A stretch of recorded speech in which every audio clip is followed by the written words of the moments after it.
India versus Sri Lanka మధ్య జరుగుతున్న 3 వన్డేల సిరీస్లో భాగంగా నిన్న జరిగిన మొదటి మ్యాచ్ టై అయింది. అయితే ఈ మ్యాచ్లో తొలుత బ్యాటింగ్ చేసిన శ్రీలంక నిర్ణీత 50 ఓవర్లలో 8 వికెట్లు నష్టపోయి 230 పరుగులు చేసింది.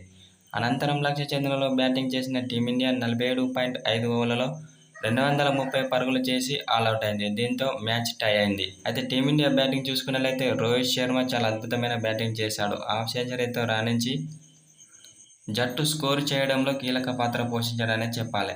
ఆ తర్వాత కేఎల్ రాహుల్ చాలా అద్భుతమైన ఇన్నింగ్స్ ఆడాడు. శ్రేయస్ అయ్యర్ 23 పరుగులు, విరాట్ కోహ్లీ 24 పరుగులతో రాణించారు.